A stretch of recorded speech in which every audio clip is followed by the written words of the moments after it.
podcast é apresentado pelo Tecnoblog. Imaginando um futuro onde a gente tem, de fato, processadores quânticos na nuvem, que os softwares são escritos de uma forma diferente ali para tirar vantagem do processador quântico, que é diferente também. E aí a gente teria no nosso bolso só uma interface de comunicação, assim como é o smartwatch hoje com o smartphone. Vocês acham que faz sentido hoje? O Google estava certo o tempo todo com os Chromebooks?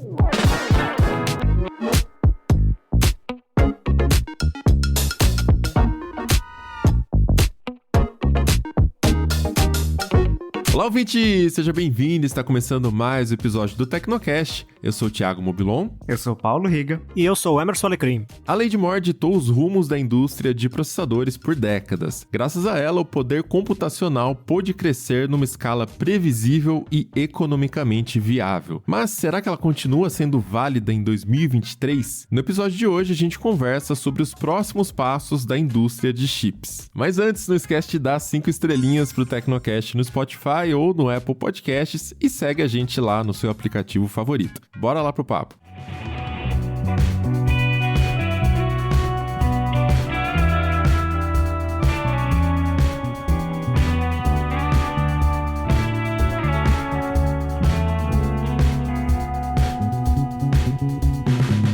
No dia 24 de março, faleceu Gordon Moore aos seus 94 anos. Para quem não sabe, ele é o cofundador da Intel. Ele fundou a empresa em 1968, junto com Robert Noyce. Ele foi vice-presidente, depois presidente e, por último, presidente emérito da empresa, um cargo que ele ocupou ali até 2006. E depois disso, ele se dedicou a causas beneficentes. O Moore é conhecido por ser o criador da famosa Lei de Moore, sim, é esse o cara que estamos falando, que foi proposta ali num artigo em 1965. Mas não era bem uma lei naquela época, né, Riga? Então, lá em 65, ele tinha essa previsão, né, de que o número de transistores num circuito integrado iria dobrar a cada ano. Em 75, né, 10 anos depois, ele reformulou essa afirmação e ele dizia basicamente que o número de transistores dobraria mais ou menos a cada 2 anos, e isso tem duas implicações principais, né? O primeiro é que se a cada 2 anos dobra o número de transistores, você dobra o poder computacional, né, de um processador. Ou, considerando a mesma capacidade ali computacional, você diminui o custo pela metade. Então, é uma previsão bastante ousada, eu diria, porque é uma coisa exponencial, né? Então, a cada 2 anos vai dobrando, e por incrível que pareça, funcionou durante um bom tempo, né? Sim, e se a gente olha os gráficos de como evoluíram os processadores daquela época até aqui, dá pra ver que realmente essa previsão aconteceu, de certa forma, ela estava até precisa para uma pessoa fazendo uma previsão em 1975, já falando aqui a partir do momento que ele mudou a regra, né? Então, o que na época eram milhares de transistores viraram bilhões nos dias atuais. Não, e sabe que a Apple é uma empresa que acaba focando muito nesse negócio de número de transistores de um chip novo, né? Todo lançamento de iPhone, A14, A15, A16 e Mac, ela acaba falando um pouco do número de transistores que tem. Bom, o A16 Bionic, que tá no iPhone 14 Pro, ele tem 16 bilhões de transistores, né? Vocês sabem, eu tava ouvindo um audiolivro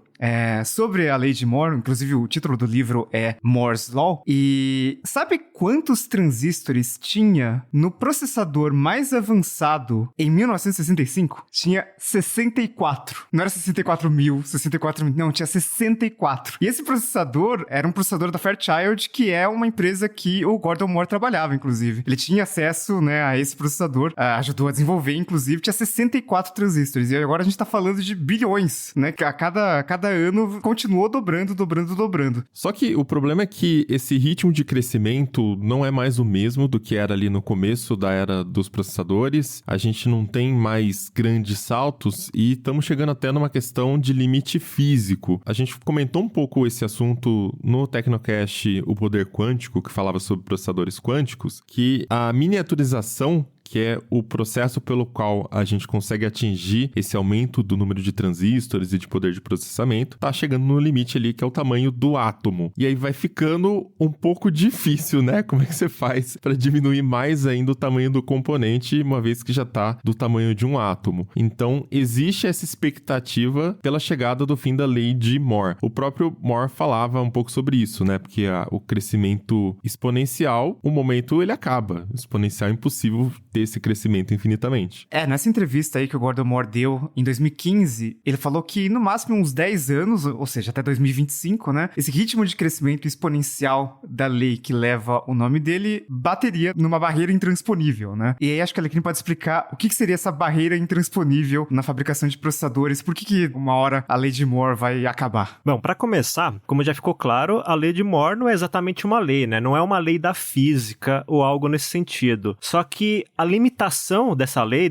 entre aspas, lei de Moore, esbarra numa limitação física. Porque, assim, como essa foi uma previsão, ela deu certo não exatamente porque essa lei, entre aspas, ditava para a indústria, olha, vocês têm que dobrar a quantidade de transistores a cada 1 ou 2 anos, mas porque, de certa forma, ela antecipou que os circuitos integrados iriam mudar o mundo. E, de fato, mudou, né? Porque a gente tem chips, processadores em tudo, né? Tem no celular, tem no smartwatch, tem na televisão, enfim. Aí a gente olha para hoje e você pega um iPhone da vida ou um processador topo de linha da própria Intel, a gente tá falando de um chip que tem bilhões de transistores. Você pega 1 milímetro quadrado, que é, sei lá, mais ou menos a ponta ali de um lápis, uma ponta de uma caneta, assim, uma ponta grossa, você vai ter ali dentro 50, 100 milhões de transistores, talvez mais. E aí você compara isso com, digamos, o primeiro produto comercial da Intel, né? Que na verdade foram outros, mas assim, o pontapé da Intel como líder desse segmento começou com o chip 4004, que foi lançado em 1971 e tinha incríveis 2.300 transistores. Compara para hoje, né? Só que para conseguir escalar esse número de transistores até chegar a esse patamar de bilhões, a indústria seguiu por 2 caminhos. E esses 2 caminhos estão um ligado ao outro. O primeiro foi diminuir o tamanho dos transistores e o segundo foi diminuir a distância entre eles. E então você foi fazendo transistores cada vez menores e um cada vez mais perto do outro. E isso é complicado, principalmente quando a gente fala da distância, porque o transistor ele pode ficar instável, um pode interferir no outro. Ou seja, você pensa num transistor como se fosse uma chavinha de liga e desliga, que indica ou passa energia ou não passa energia. E aí isso vai levar àquela lógica dos bits, né? 0, 1 e 1 e tal. E se você tem um transistor que interfere em outro, esse transistor que deveria ficar desligado, ele vai ficar ligado, ou vice-versa. Quer dizer, aí ele já deixa de ser confiável. Então, é preciso fazer a tecnologia evoluir de uma forma que não haja esse risco de instabilidade. Você sabe que eu tava fazendo umas pesquisas aqui, né? O diâmetro de um átomo de silício, né? O silício é o material que é feito a maioria dos transistores. É de cerca de 0,2 nanômetro. Então, você imagina que hoje você já tem chips aí com processo de fabricação de 3 nanômetros. Você precisa ligar os nanômetros ali, né? E tem essa questão que o Alecrim falou de um transistor não pode ficar interferindo no outro, senão dá problema. Então, cara, se diminuir mais, vai chegar no diâmetro do átomo de silício. Então, é uma questão física, né? Você não tem como diminuir mais do que isso ainda. Exatamente. E aí, só para efeitos de curiosidade, o 4004 que eu falei, ele tinha 10 mil nanômetros. Hoje a gente tem a Intel fazendo chips de 10 nanômetros já caminhando para 7, né? Para você ver como uma coisa tá. Mas aí, por causa dessa limitação, dessa dificuldade de deixar as coisas mais próximas, a indústria tem que fazer o quê? Recorrer a técnicas mais avançadas. Hoje, a que a Intel mais usa e outras empresas também, é uma tecnologia chamada Extreme Ultraviolet, que é abreviado como EUV. Essa tecnologia basicamente gera um laser com comprimento de onda bem curtinho, bem fino, né? Para permitir a fabricação de chips com 10, 7, 5 nanômetros ou até menos. Aí você fala, beleza, eles acharam uma solução, só que essa solução é muito cara, porque a ASML, que é basicamente a única empresa que domina esse tipo de tecnologia, que fornece máquinas para isso, ela vai cobrar por um maquinário dela coisa de 250 milhões no equipamento um pouco menos avançado. Então você imagina, em cada geração de chips você tem que renovar o maquinário da fábrica. E aí você vai gastar bilhões nesse processo, sem contar os bilhões que você já gastou para desenvolver o chip. Então você começa a entrar no problema que, assim, dá para diminuir, que é o que a Intel vem fazendo com certa dificuldade, mas vem fazendo, e outras empresas também. A gente tem os chips da Qualcomm, por exemplo, que é baseado em arquitetura ARM, eles também são cada vez mais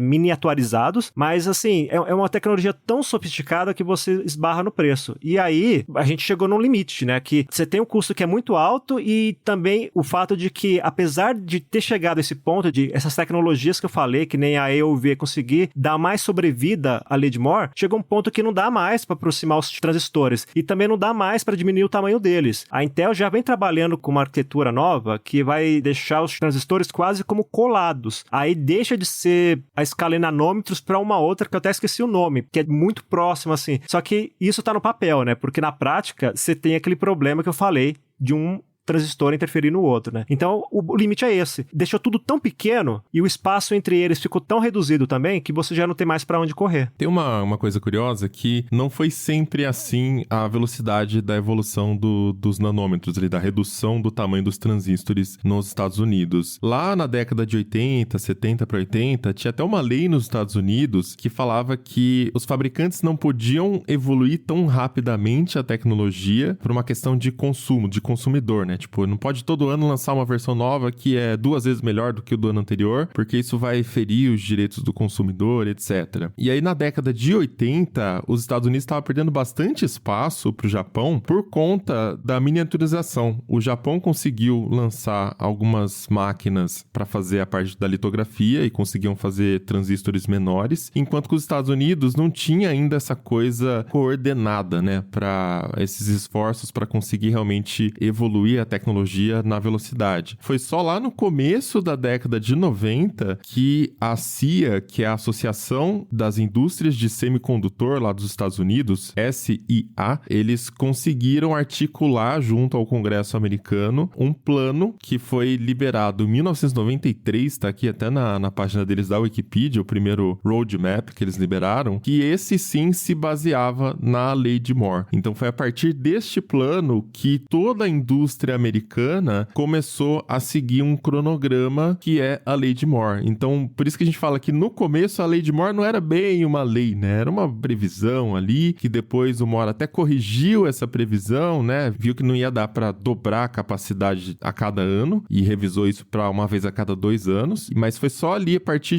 dos anos 90, com esse roadmap, que meio que os investimentos públicos dos Estados Unidos e também os esforços privados das empresas geraram este ganho de performance, esse ganho de capacidade de processamento de forma exponencial. E aí tem essa questão de que para você investir nos equipamentos é muito caro, para você desenvolver esses equipamentos e tudo mais é muito caro, e a Intel já estava bem posicionada, o Gordon Moore já tinha priorizado bastante investimento nas fábricas próprias da Intel nos anos 80, e aí nessa fase eles já estavam bem posicionados para seguir esse roadmap. E é aí que a gente vê empresas menores que faziam chips que na época a gente até vê computadores antigos com alguns chips diferentes aí. Foi aí que elas não conseguiram mais competir, né? Porque elas não tinham capacidade para investir esses bilhões. E foi aí, né, mais ou menos nessa época, que também começou a surgir outras empresas menores, mas que tentavam tirar algum proveito desse filão, né? O nome que me vem à cabeça, que hoje em dia é muito pouco lembrado, é a Cyrix, né? Que fazia processadores ali para concorrer com o 486, né? O 386 também, se eu não me engano. E é curioso porque hoje, quando a gente fala de chips x86, que são os que a Intel fabrica, a gente vai lembrar, obviamente, da própria Intel e da AMD, né? Mas, de fato, tiveram outros nomes por trás, né? E a Cyrix, ela sempre ficou ali meio que em segundo plano, mas tendo alguma evidência, porque ela conseguia colocar chips um pouco mais baratos no mercado. E ela conseguia isso porque ela, assim, ela meio que fazia as coisas nas entrelinhas, sabe? Ela não tinha uma autorização, uma licença fixa da Intel para conseguir fabricar esse tipo de chip. Ela meio que fazia um trabalho de engenharia reversa ali e conseguia criar chips equivalentes ao 486 da Intel e colocar no mercado, né? Mas obviamente que não durou muito, né? Tanto é que a Cyrix, depois foi comprado pela VI e tal, até existe hoje, mas ela sempre foi um player, figurativo, digamos, né? Ela sempre teve uma participação no mercado muito pequena. É mais pra gente lembrar, pro consumidor final ela já nem existe mais, assim, praticamente, né? Ela fica mais na memória. Hoje ela atua para o mercado corporativo em aplicações muito específicas, né? E um dos chips da Cyrix, né, e nessa época era realmente tudo mato, né, porque tinha esse negócio da Cyrix que fazia processadores compatíveis com x86, né, era uma coisa meio louca, assim, porque hoje a gente pensa que hoje você tem, sei lá, a ARM, que é uma arquitetura que é, entre aspas, aberta, né, qualquer empresa pode licenciar desde que pague, e x86 e x8664 são proprietários, né, então você tem que pagar royalties ali pra Intel, pra AMD, enfim, e nessa época você tinha esse negócio de Cyrix, você tinha Transmeta que emulava a x86, a gente falou disso em um episódio sobre Pentium. E nessa época, o processo de fabricação era falado em micrômetros. Eu tive um Pentium 4 que, eu lembro, era 0.13 micrômetros, né? E o nome que o Alecrim não conseguia lembrar é angstrom. Angstrom significa 0,1 nanômetro. Exato, então, esse nome aí. Então, né, já tá chegando naquele 0, que a gente vai ter que começar a mudar a nomenclatura, porque senão não vai começar a fazer sentido, né? Vai ficar 0,x e aí fica muito mais complexo. Só que aí tem uma coisa um pouco estranha nessa matemática, né? Porque como assim vai dobrando a cada 2 anos a quantidade de transistores, mas a gente tá sentindo essa performance de fato? De 86 até 2001, o desempenho dos processadores aumentou numa média ali de 52% ao ano. A gente fez até um Tecnocast relembrando, né, do Pentium ao Lentium, se você não ouviu ainda, procura aí no Google, onde a gente falava sobre essa história dos Pentiums, como a briga era por clock, depois virou por quantidade de núcleos. Foi bem nessa fase aí, no começo dos anos 2000 também, que virou pro núcleo, 64 bits, etc. Em 2018... a evolução já tinha caído para cerca de 3,5% ao ano, ganho de performance. Então, como é que fica essa história, né? Tá aumentando a quantidade de transistores, mas o resultado tá vindo por onde? Você sabe como eu reparava que havia uma evolução de uma geração de chips para outra quando lançava um Windows novo? Porque, por exemplo, você pegava o Windows XP, ele tinha um requisito de hardware. Aí o Windows Vista tinha uma outra, então você praticamente tinha que trocar de máquina, né? E aí você pega ali do Windows 7 até o Windows 10, você basicamente manteve as mesmas especificações de hardware. É claro que se você tiver um hardware melhor, você vai ter uma performance mais estável, mas basicamente se você tem um computador com Windows 7, você consegue colocar o Windows 10 nele para rodar e tudo bem, cara. Se você notar o gargalo, vai ser pouca coisa. Então, acho que foi mais ou menos a partir dali que parecia que a coisa ficou do mesmo jeito, né? Isso na visão de um usuário doméstico. Mas, de fato, se você olhar em termos de alta performance, a gente só vai perceber ganhos mesmo no segmento de GPUs, né? Com a NVIDIA e tal. Porque nos jogos ali você consegue, com os gráficos, acompanhar ali com mais precisão a evolução do desempenho. Com chips, não. E aí, se você olhar para o histórico recente da Intel, ela ficou, eu não sei quantos anos exatamente, mas ela ficou muito tempo presa no processo de 14 nanômetros. E então ela fazia o 14 nanômetros Plus, depois Plus Plus, e era sempre uma geração após outra, era uma versão otimizada da anterior. E aí você ia ver a própria Intel explicando que tinha um ganho de desempenho, isso nas apresentações dela, né, de anúncios e tal, ou seja, os anúncios oficiais. E ela falava, olha, você tinha ali 10% de desempenho sobre a geração anterior, mas numa aplicação específica. Se você olhasse como um todo, que era quando os testes independentes eram feitos por veículos especializados, você notava uma diferença muito pequena, ali na casa de, talvez, aí chutando 5%. Para o usuário doméstico, isso não é nada. Então, no máximo que você conseguiria perceber alguma coisa era mais em aplicações profissionais, ou então aplicações corporativas, né? Porque ali, por exemplo, no servidor, todo ganho de desempenho que você tiver, que leva, por exemplo, a um consumo menor de energia, é um avanço bem-vindo. E então, tá realmente essa impressão, assim, de que não é só uma impressão, na verdade. Os últimos anos, você percebe uma evolução nos chips da Intel, mas é como se fossem pequenos passos, sabe? Se antes era um salto que a empresa dava, agora são passos pequenos, passos de criança, sabe? Passos de bebê, sabe? Então, a coisa só começou a melhorar um pouco mais em termos de desempenho quando a Intel lançou a 12ª geração de chips Core, porque ela começou a adotar uma estratégia que já existe há faz tempo nos chips ARM, que é aquela coisa dos núcleos mistos, né? Você coloca núcleos de alto desempenho desempenho com núcleos de desempenho econômico, mas que dá conta de tarefas mais simples, então você tem uma economia de energia. E ao mesmo tempo você consegue fazer algumas aplicações terem um uso otimizado dessa estratégia, né? Só que isso é sempre progressivo. Então, assim, tem uma evolução de fato, mas para o usuário final é muito pouco perceptível. Você vai perceber isso mesmo em servidores, em aplicações que o pessoal usa, por exemplo, em workstations, né? Que são aqueles computadores de alto desempenho para uso profissional. Mas, assim, para o usuário geral, cara, se tiver uma placa de vídeo boa, tá valendo.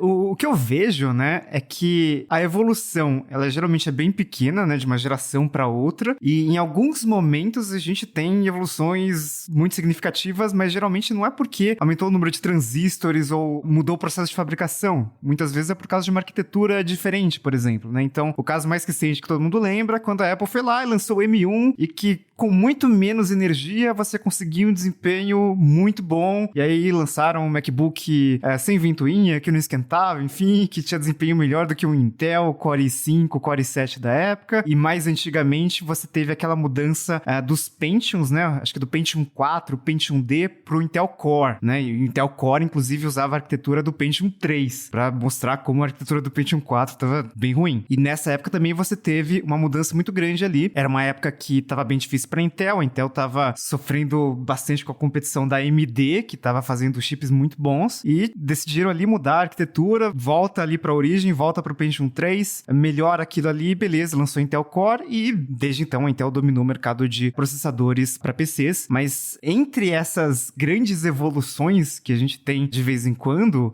são mudanças para aplicações específicas, e acho que um dos motivos para isso é justamente a questão de você especializar o processador, né, porque isso que ele falou de, se tiver uma placa de vídeo boa já tá bom. Você pode fazer processamento gráfico, né, rodar um jogo ali com uma CPU. É o melhor jeito de fazer isso? Não. Por isso que, se você quiser jogar, se você quiser montar um PC gamer, ou quando você tem um console de última geração, PS5, Xbox Series X, enfim, você não vai botar o negócio, todo o processamento gráfico na CPU. Você cria um processador especializado para isso, que é a GPU. Assim como hoje tem sido muito mais comum, por exemplo, em processadores para celulares, né? Você tem um chip especializado para Deep Learning, para inteligência artificial, né? Na Apple chamam de Neural Engine. A Apple fala até o número de núcleos que tem no Neural Engine, né? No M1 são 16 núcleos e que faz, sei lá, quantos trilhões de operações por segundo. A Qualcomm tá falando muito disso também no Snapdragon, porque, cara, você pode rodar aplicações de Deep Learning numa CPU ou até numa GPU, que é melhor do que a CPU para isso. Mas se tiver um chip dedicado que ainda gasta menos energia, pô, melhor ainda. Então,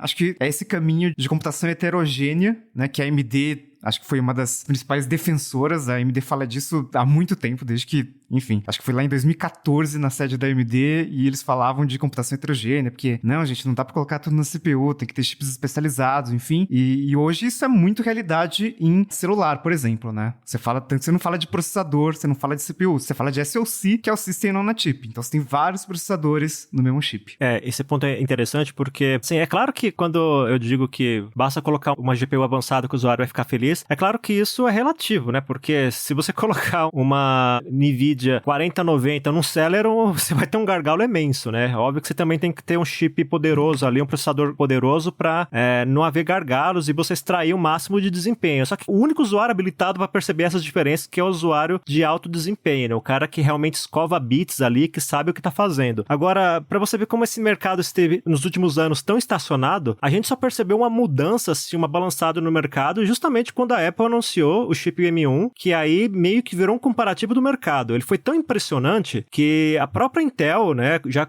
na direção do Pat Gelsinger, o CEO atual, eles meio que, ainda que sem citar os chips da Intel, mas eles já meio que falaram, olha, não, a gente tá fazendo alguma coisa agora para superar o desempenho que a Apple tá tendo com os chips dela. Tanto é que o Gelsinger, em 2021, ele falou inclusive sobre ter uma super Lady Moore, né? E com isso ele quer dizer que a Intel tá otimizando os processos dela, a tecnologia dela, para manter os chips x86 ainda com uma sobrevida maior no mercado e, ao mesmo tempo, tentar diminuir o que seria o ponto negativo dela, né? Dessa linha, que é o consumo de energia. Porque quando a gente fala de x86, a explicação simples é o seguinte, olha, você tem um chip de altíssimo desempenho, que pode chegar a um desempenho impressionante, só que o custo disso é o consumo de energia elevado. É por isso que você precisa de um cooler, de um sistema de resfriamento, sei lá, baseado em nitrogênio líquido e assim por diante. interessante quando você está falando, obviamente, de aplicações exigentes.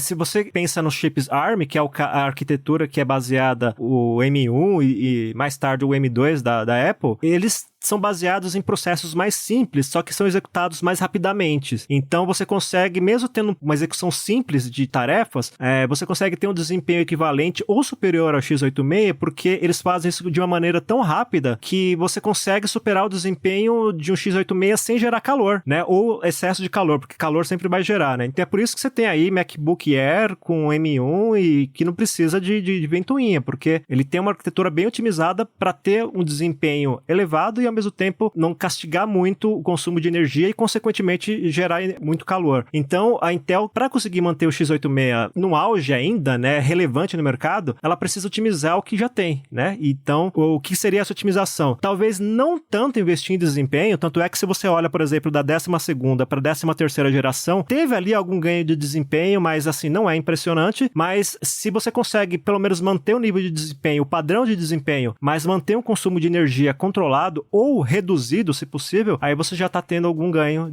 no mercado, né? Pelo menos pro setor corporativo, né? Que vai usar em servidores e tudo mais.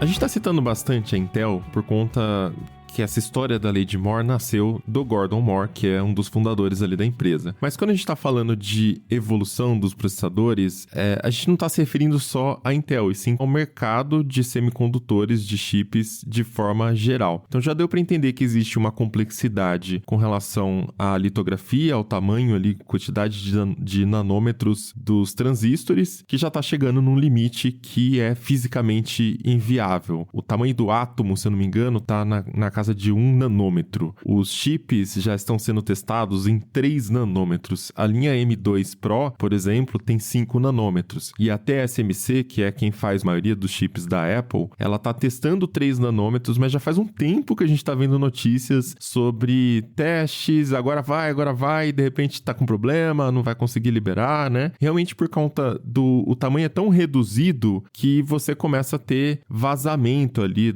não sei explicar, tá? Fisicamente aqui, cientificamente, mas do que eu estudei deu para entender que é tão pequeno que uma coisa interage com a outra e gera interferência, e um simples defeito já inviabiliza o chip inteiro, né? E a gente fica pensando, então, quais são os caminhos para a gente evoluir capacidade de processamento neste mundo onde já alcançamos o limite? Gente, se for pensar, ainda é 2023, né? Se a gente pensar num contexto mais amplo, macro, espero que a humanidade ainda tenha muito tempo na Terra. E aí a gente vai precisar de mais processamento. Então, quais são os caminhos que a gente vê hoje em dia que são possíveis? O processador quântico, apesar de ter um grande potencial ali de, enfim, mudar as coisas, ouçam o Tecnocast Poder Quântico, foi onde a gente explicou melhor como ele funciona, ele não tem como ser o futuro da computação pessoal. Pelo menos não no curto prazo, ou nem no médio prazo, imagino. Ele ainda é uma geringonça gigante, ele tem que operar em uma temperatura muito baixa, ali, zero absoluto. Ele, enfim, tem interferências do ambiente. Então, assim, não é uma coisa que dá pra você pôr no chip e levar no seu bolso, como a gente faz hoje com o smartphone. E essa história toda de reduzir o tamanho do transistor é para fazer caber em uma mesma pastilha, ou seja, o mesmo custo, você consegue imprimir mais transistores, porque é isso,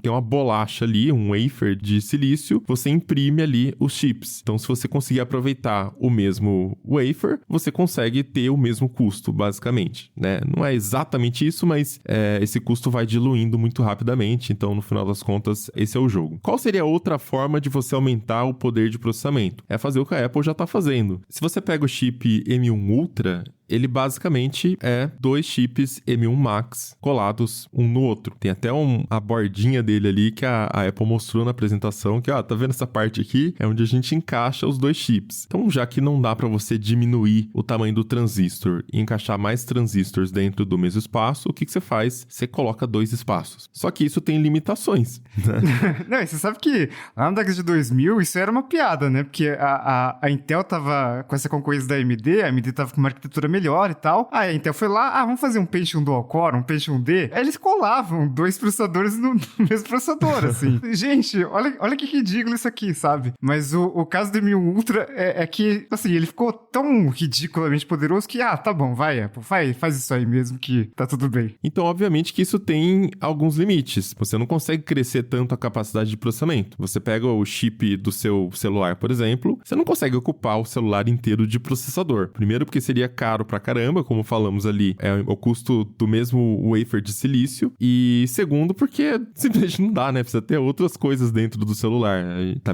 miniaturizando o chip justamente para você encaixar outros componentes ali. Então a questão que fica é, e aí, quais são os caminhos hoje em dia? O que se tem em vista, pelo menos entre hoje e um momento que, sei lá, vamos supor que em algum futuro a computação quântica possa ser utilizada nos dispositivos pessoais. Eu não acredito nisso, pra falar a verdade, tá? Mas eu tô supondo aqui. Ou, sei lá, a computação quântica já tá muito popularizada e o principal poder de processamento está na nuvem. Os dispositivos são apenas dispositivos para se conectar na nuvem e você usar na nuvem? Seria tipo isso? Olha, se a gente for olhar pro curto prazo, para, digamos, algo até 2025, bom, a gente pode olhar para Intel. Quando eu falei da Super Lady Moore, né, o Pat Gelsinger estava se referindo a 2 tecnologias específicas que já vão ser válidas para o ano que vem, 2024, que é o Ribbon Fat e o Power Via. Aí, qual que é a ideia aqui? A ideia não é fazer nada muito novo, é você espremer o que você já tem, que já está muito espremido. O Ribbon Fat, basicamente, é um transistor mais otimizado que os atuais. O atual, que é chamado de FinFET, ele já está assim, no máximo que pode ser reduzido. Então, a Intel já não tem para onde correr. Aí esse novo, que é o Ribbon Fat, ele vai ter ali uns ajustes na condutividade elétrica, ele permite reduzir ainda mais a distância entre os transistores e tal, sem que um interfira no outro, e aí ele vai ser combinado com essa tecnologia chamada Power Via, que é uma forma nova de organizar o interior do chip, basicamente, porque assim, você coloca ali os transistores no meio e de um lado ficam os componentes de comunicação do chip e do outro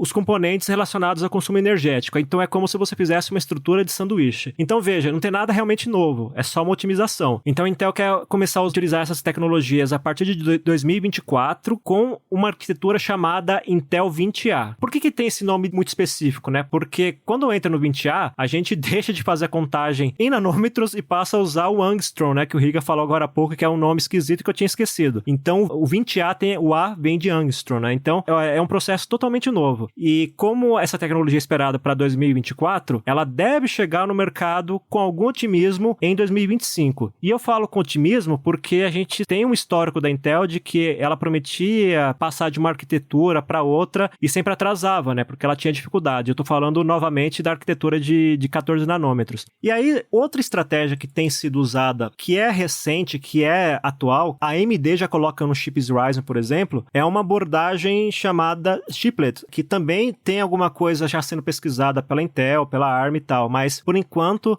no mercado quem está mais engajado com essa técnica é a AMD. O chiplet ele funciona como se fosse você colocar vários chips em um. Por exemplo, um desses chips pode ser uma arquitetura x86 e você pode, nesse mesmo módulo, pode colocar um núcleo ARM, ou você pode colocar uma memória bem rápida como um chip separado dentro do mesmo módulo. Então, é como se você tivesse, de fato, pegado vários chips e colocado num só. Aí você vai falar, nossa, mas já não existe isso, já não é algo que existe há bastante tempo. Mais ou menos, porque quando a gente faz um chip, por exemplo, com 4 núcleos, 8 núcleos, eles seguem uma estrutura monolítica, ou seja, única. Então, significa que você não pode, por exemplo, extrair um núcleo e colocar outro no lugar. Porque se você tiver um dano em qualquer componente de um chip monolítico, o chip todo está comprometido. No chiplets, essa questão é um pouco mais flexível, porque como tem uma junção de chips, teoricamente você pode tirar um chip e colocar outro no lugar, e aquele módulo, né, que seria um chip maior, que engloba todos os outros, ele continua viável, né? E a vantagem disso é que você consegue colocar no mesmo módulo mais transistores, porque você vai adicionando mais chips, né? É óbvio que assim, não é algo tão simples de fazer, porque se você coloca 2 chips dentro de um módulo, mas eles estão separados, essa distância que tem entre eles já dificulta a comunicação, né? Você vai ter um gargalo de comunicação, mas tem todo um processo ali de arquitetura que você consegue otimizar isso. Mas são soluções, assim, pro médio prazo, né? Para algo que é para um futuro que não vai durar muito. Quando a gente fala de chiplets, na verdade, dá pra gente pensar em aplicações específicas, né? Por exemplo, eu posso ter uma aplicação muito específica que precisa de processar dados em x86 e em ARM. Aí você pode pedir para algum fabricante desenvolver um chip para isso. E aí, nesse mesmo sentido, tem os chips FPGA, né? Que são chips programáveis, né? Então, imagina, você desenvolve um chip e aí você consegue ajustar ele no nível do hardware para conseguir fazer alguma coisa muito específica. Só que isso é só para o mercado corporativo. Para o usuário doméstico, a gente, né? Para os mortais, chips FPGA não vão ter nenhum tipo de benefício, né? E aí, depois disso, a gente entra nas tecnologias que são conceituais, que não saíram dos laboratórios ainda das empresas, né? É o caso, por exemplo, da IBM. A IBM é um exemplo interessante porque a gente nunca fala dela, né? A não ser quando você fala de alguma coisa muito avançada, que é o caso do episódio sobre computação quântica, né? Que a gente chamou uma representante da IBM. E no caso também de chips que podem ter uma estrutura de nanotubo de carbono. Por que isso pode ser interessante? Porque esses nanotubos, eles são estruturas semicondutoras e elas são bem menores que os transistores normais, né, de silício. Eles podem ser implementados de uma forma que diminui os gargalos, né, que existem hoje na arquitetura atual e ao mesmo tempo tem ali uma otimização de consumo de energia e tal. Só que, assim, é uma tecnologia muito futurista, né? A IBM está trabalhando nisso, eu acho que tem mais empresas também, mas assim, não tem nada de promissor, né? Tem uma outra técnica também que eu acho bem legal, só que essa também é muito conceitual, que é a chamada computação ótica. A computação ótica, assim, a gente, quando fala da computação atual, a gente está falando de lógica binária, a gente está falando de passar ou não energia, e isso é feito ali no nível dos elétrons, né? E aí a computação ótica meio que troca os elétrons por fótons, né? Você vai usar a luz, né? Para fazer o envio e recebimento de dados.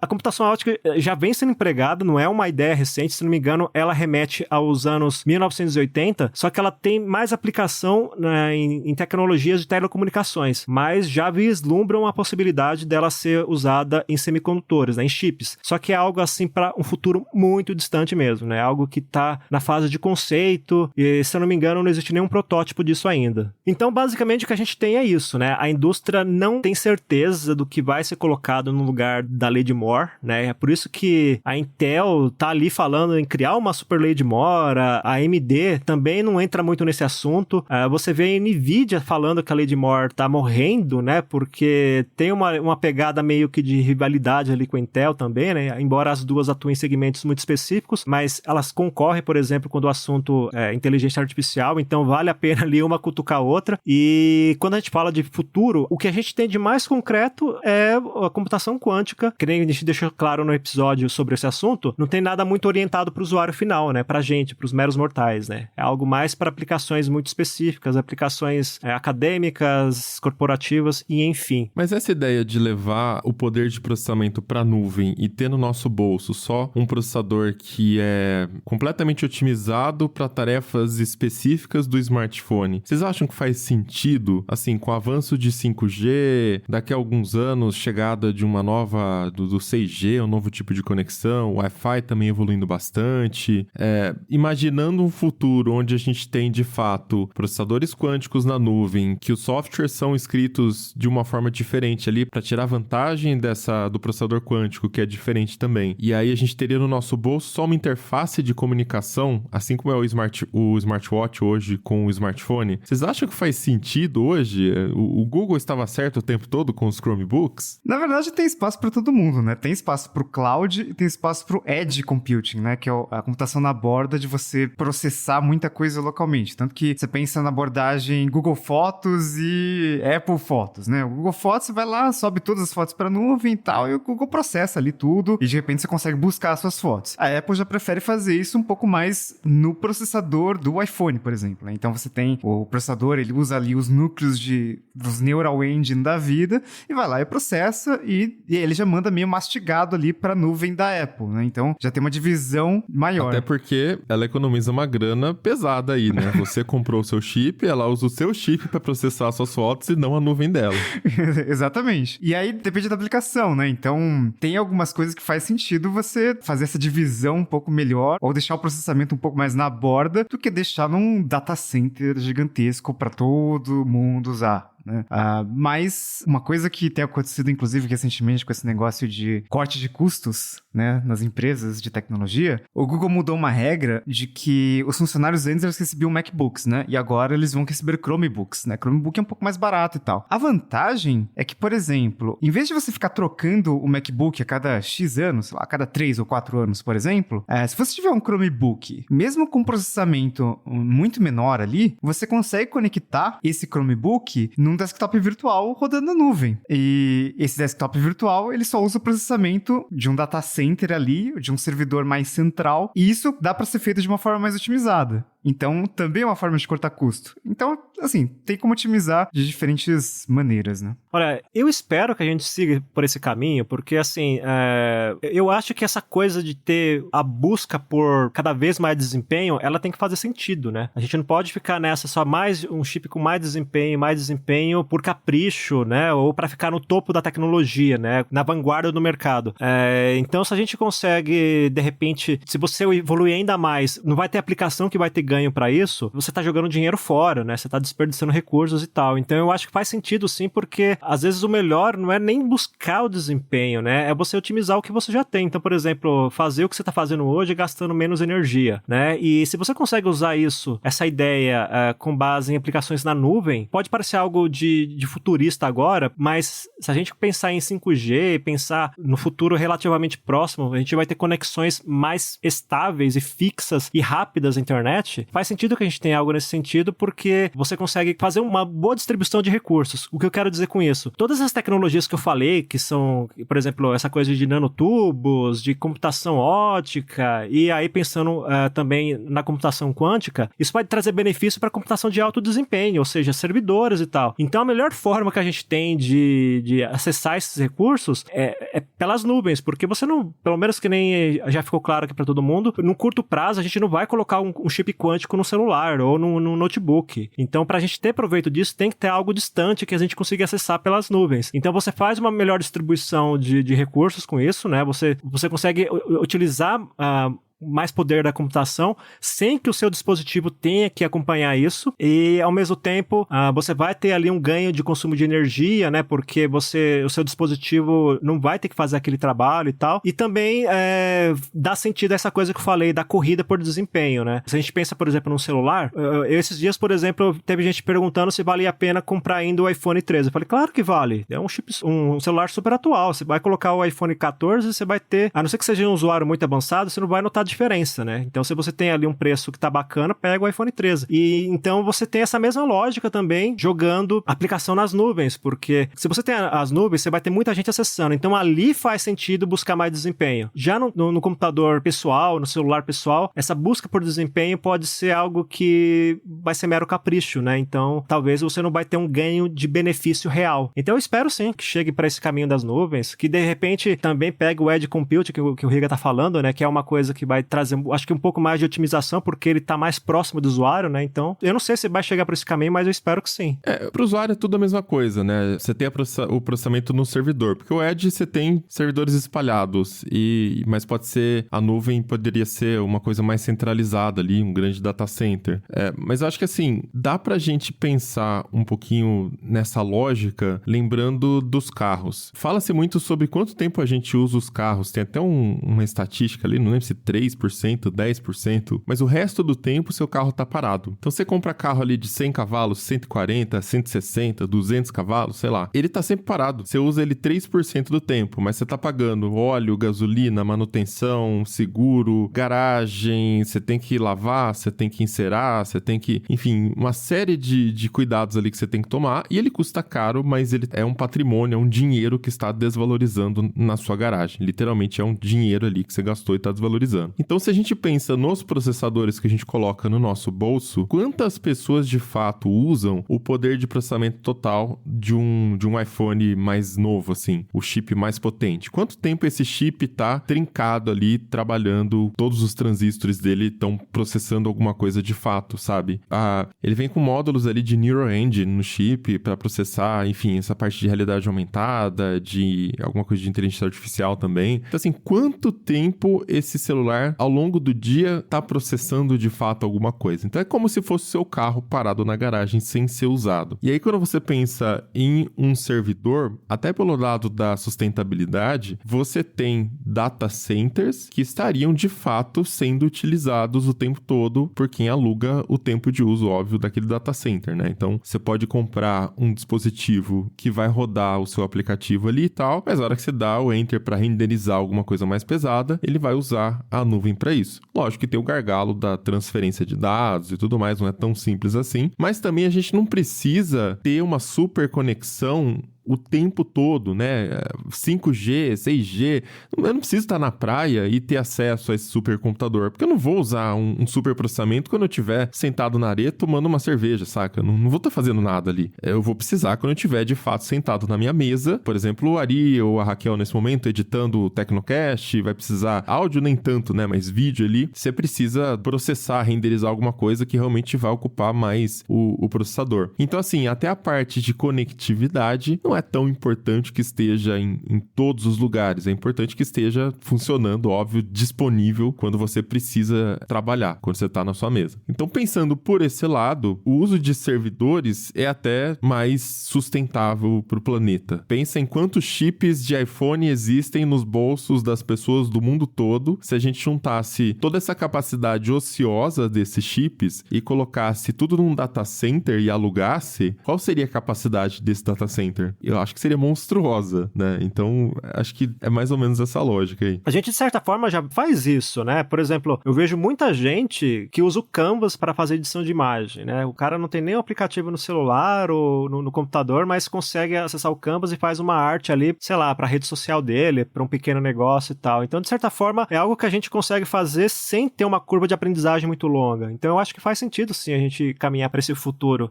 Sem contar que você também diminui um pouco a dependência do dispositivo em si, né? Eventualmente, você pode fazer uma tarefa no seu PC e aí se o PC quebrou, você tem alguma flexibilidade maior para conseguir fazer isso a partir de um dispositivo, sei lá, do seu irmão, da sua esposa, enfim, qualquer coisa nesse sentido, né? Então, eu acho que seria até um caminho natural, né? Que a gente conseguiria fazer meio que sem perceber que tá fazendo aquilo. Inclusive, hoje, no dia da gravação desse Tecnocast, o Chrome liberou na versão 113 uma engine ali, WebGPU se chama, que possibilitará que a gente utilize melhor a placa de vídeo dentro do navegador. Então, quando você está usando um Canva da vida, ele até usa alguma coisa do seu computador, né? Você vai precisar de uma capacidade gráfica ali para processar o que você está mexendo na tela, óbvio. Mas você conseguiria renderizar coisas mais pesadas direto no servidor deles. Então, essa mudança do Chrome também é uma mudança que possibilitaria aplicações rodarem de forma mais lisa, né? Dentro do seu navegador, utilizando o seu processador, sua GPU, para processar essa parte. E no final das contas, é tudo uma questão de propósito, né?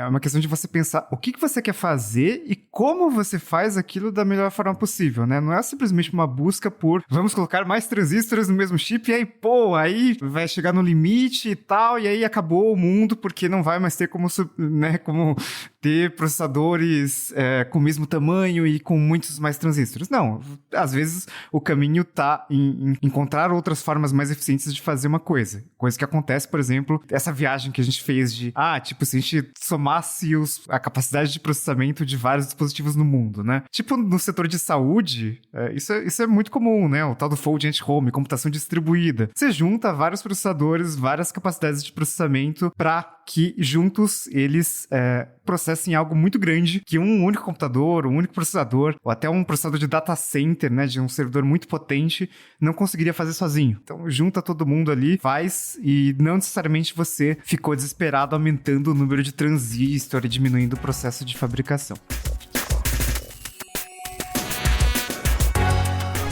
Então é isso, vamos chegando ao final de mais um episódio do Tecnocast. E aí conta pra gente qual você acha que é o futuro aí sem a lei de Moore, né? Chegando aí no limite físico do que é possível de redução de transistores. Você acha que vai ser na nuvem mesmo? Você acha que tem outra tecnologia? Manda seu comentário lá na comunidade.tecnoblog.net, ou se você estiver ouvindo pelo Spotify, você pode comentar lá direto na página do episódio. Se quiser continuar o papo com a gente, em todas as redes eu sou @mobilon, @Paulo Riga e @Alecrim. E este Tecnocast foi produzido pelo Josué de Oliveira, com edição da Raquel Igni, sonorização do Ariel Libório e arte da capa do Vitor Pádua. A gente fica por aqui, voltamos com outro episódio semana que vem. Até lá. Falou! Até a próxima.